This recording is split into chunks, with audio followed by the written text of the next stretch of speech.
नमस्कार, आपण पाहत आहात धगधगती मुंबई, जनतेच्या न्याय हक्कासाठी लढणारी वृत्तवाहिनी।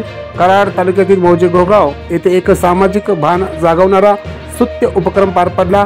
मैत्री सहयोग फाउंडेशन येळगाव या संस्थेने 25 वर्षानंतर पुन्हा एकत्र आलेल्या 95-96 च्या 10वी बॅचच्या वतीने समाजभिमुख उपक्रम राबवण्याचा निर्धार केला असून त्या अंतर्गत कराड दक्षिणमधील प्राथमिक शाळांमध्ये गरजू विद्यार्थ्यांना शालेय साहित्य वाटपाचा उपक्रम सुरू केला आहे। त्या उपक्रमाचा भाग म्हणून नुकतेच मौजे गोगाव येथील जिल्हा परिषद शाळेत विद्यार्थ्यांना परीक्षेसाठी उपयुक्त साहित्य, पॅड, पेन्सिल बॉक्स आणि इतर शैक्षणिक साहित्य वाटप करण्यात आले।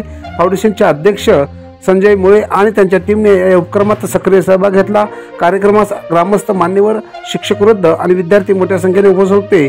यामध्ये प्रतिष्ठित व्यक्तिमत्व शंकर हरी पाटील, सरपंच सो मीनाक्षी साळुंके, उपसरपंच ND शेवाळे, नारायण साळुंके, संदीप धुळप, सुभाष धुळप, प्रदीप धुळप यांचा सहभाग लक्षणीय होता। धगधगती मुंबई वृत्तपत्राच्या वतीने विद्यार्थ्यांना चॉकलेट वाटप करण्यात आले, ज्यामुळे लहानग्यांच्या चेहऱ्यावर एक हसू उमटले। कार्यक्रमाच्या शेवटी शंकरबा पाटील, प्रदीप धुळप आणि पत्रकार भीमराव धुळप यांनी ग्रामस्थांच्या वतीने मनोगत व्यक्त करून फाउंडेशनच्या कार्याचे मनापासून कौतुक केले। सामाजिक बांधिलकी जपत अशी सकारात्मक ऊर्जा देणारे उपक्रम भविष्यातही सातत्याने राबवण्याचा निर्धार मैत्री सहयोग फाउंडेशनने व्यक्त केला आहे।